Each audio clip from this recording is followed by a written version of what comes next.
Hi and welcome back to the channel. So as you can possibly guess, I am going to be getting an MPC Key 37. If you have been following the channel for a while, you know that I had the MPC Key 61 about a year ago, and I did some great live tracks with that and really liked it and ended up stupidly selling it. So I didn't realize they were going to integrate Native Instruments Play Series and expansions into the MPC world, and also update to version 3 of MPC and completely change the way that the UI works. And it is basically much more like working in a DAW instead of their other terrible kind of configuration, which is one of the reasons that I actually sold it. But I did love the way that it played, and I loved the sounds, especially Fabric XL and the OPX and Hype. Those were the kind of main three that I used for all my kind of live Voyager tracks and all sorts of other things. What is it all about? So it's now powered by MPC 3. So designed for fast and intuitive operation, MPC 3 accelerates the MPC workflow with new features including enhanced main mode, linear song arrange, studio mixer, advanced key groups, XLL channel strip, and much more. So if they hadn't done this, there's no way I would have got it again.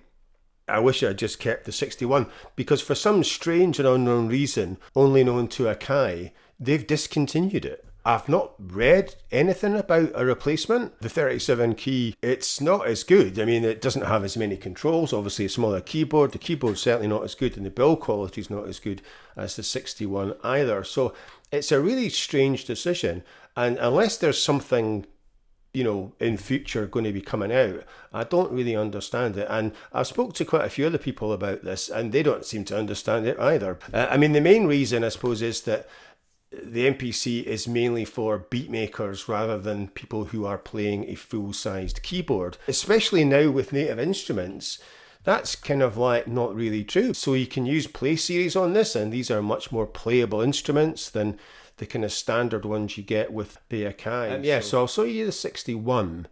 So basically, as you can see, not only did it have a lot more controls, it had the assignable touch strip controller, which I really liked, and they've dropped that, and it has a lot more in the way of connections. So it's got CV gates, there's XLRs, there's no XLR on the back, and it has a proper kettle plug, and obviously it was a nicer keybed as well. So I think it was Fatar keybed, and I don't think this one is. One of the other main differences between the 61 and the 37 is that you don't get anywhere near as many instruments. So you got about 25 instruments with the 61, and you're only getting about 8 with this. So MPC Key 37 3-octave full-size keybed is perfectly out to balance between playing chords and performing melodies. Add expression using the aftertouch enabled keys. Control pitch bend and modulation to make your notes move in virtually any direction.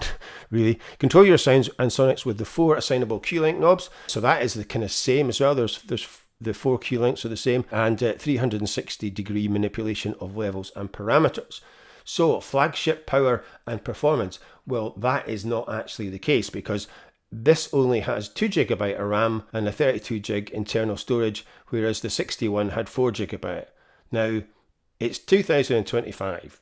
Why the hell would they only be putting in 2 GB of RAM when you are running plugins and expansions, and especially now with the Play Series? MPC Key 37 features a robust processing core to power sampling and sequencing. Chop loops and samples with ease thanks to the brilliant 7-inch touchscreen. And I have to say, it is the best touchscreen, without a doubt, and I have used quite a few different touchscreens. The only one that came close was, I think, the Yamaha Modi X, but I think the Akai one's even better. Really sharp and very responsive. So drag and trim samples with your finger, lay down your rhythms and percussions with the responsive velocity sensitive RGB pads in the iconic 4x4 grid layout. And the pads are small, but they do feel quite nice. So the Key 37 packs a diverse lineup of I/O to interact with a wide variety of devices. Well, that said, it doesn't have XLR, so you can't bung a mic in. Connect synth sound modules, modular racks, studio monitors, and more via stereo 1/4-inch inputs and outputs, direct USB MIDI, 5-pin MIDI in-out, 4 TRS CV gate outputs, and a USB host port. So you get some CVs, just not as many as the 61. So access sounds, samples and instruments wirelessly. So the Key 37 is both Wi-Fi and Bluetooth enabled for a fast and efficient interface for modern devices and protocols. So start, stop and sync devices and DAWs wirelessly with Ableton Link 3. Control playback across mobile, laptop and standalone hardware devices with the tap of a button. Sync samples and loops from your Splice account right to the MPC Key 37. Control stems. So this is one of the new things that they've added in version 3. So explore the new world of stem separation with MPC stems. Isolate, split, blend and mix drum, vocal, melodic and bass parts of a sample to create new building blocks for advanced beat making and music production. Harness the power. Here we go. Now this is the main reason I bought another one. Absolutely, without doubt. So I could use Native Instruments on a touchscreen, because Native Instruments have still not got any hardware that has a touchscreen. Even my brand new Mark III S61 still has no touchscreen, but Akai seems to be able to do it. Basically, you get, at the moment, there's 5 play series. So you've got Analog Dreams, Cloud Supply, Homage, Nacht and Sway. And then these are 5 expansions. So you get Rare Vibrations, Lone Forest, Hazy Days, Global Shake and Faded Reels. And as I said in a previous video, those are not the best 5 expansions that you could pick. I mean, Lone Forest is probably the only one that I really like out of that. Don't know, I mean, Sway as well, I mean, Nacht, Cloud Supply and Analog Dreams are all very good.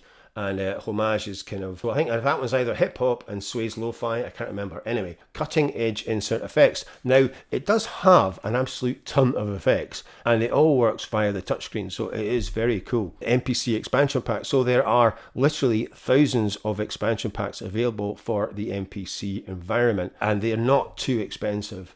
Akai have started this new thing. So if you buy any controller, you also get a voucher for Native Instruments Select. So one of the Select bundles, which are about 90 quid. So that's pretty cool, considering that these keyboards cost less than that. So if you buy this new, you get a free plugin voucher when you buy it and register, mainly because you don't actually get these. Now you should really get these. OPX4 is really good, and I haven't tried Jura because that kind of just came out when I had mine. Organ's pretty cool, and so is the Stage AP. So you can get trial versions of all these and try them out before you buy them. But certainly I would get OPX4 and possibly Jura as well. I wouldn't really bother about the strings and the pianos, but there's a lot better stuff available. That is kind of it for the intro. The other thing that I'd like to kind of flag up is that when you buy this used, it is not very easy. And I had problems with the Key 61 because I bought that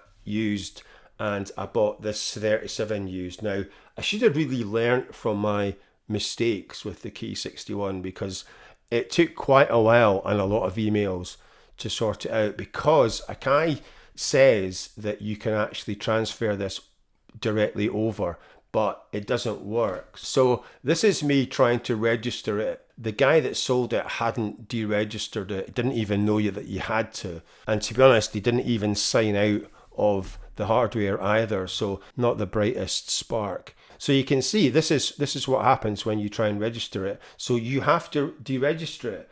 What happens if you go on to the support of Akai, it says that deregistration is not required for our products. Well, it obviously is, because as you can see, it hasn't registered because it's saying that it's already registered to a different account. So this is complete nonsense, and this is what you get if you actually go onto a Akai website and say you want to deregister. So this is what the actual response was. So I said to the guy, you know, you're going to have to contact InMusic or Akai, because this is the problem. That kind of works between two. So you have to kind of contact Akai and InMusic sometimes, so it gets really confusing. So this is the reply that the guy got. So they're saying, oh, apologize for any inconvenience that our automated message has caused. I removed the registration for this product so that the new owner should be able to add it to their account. So like I said, after over a year, this is still not been fixed, and they think that you can actually do this without the previous owner deregistering, and it doesn't work, as you can see. So I thought I would flag that up because it's bloody annoying, And there's no reason for them not to have fixed this. And like I said, I had the same problems, and it took quite a while because I was emailing both Akai and InMusic trying to sort it out. People that sell these just don't seem to know that you have to do this, and they don't even log out of their InMusic account on the hardware. So you obviously need an InMusic and an Akai account when you get one of these. So if you are buying one of these, absolutely make sure that it's been deregistered, and don't let them fob you off with this email that says, oh yeah, you can register without any problems, because you can't. So anyway, so that is it for a quick intro to the MPC Key 37. So next one, we'll do some kind of build quality and playing some sounds and just go over the general controls. Thanks for watching, and as usual, if you have enjoyed this video,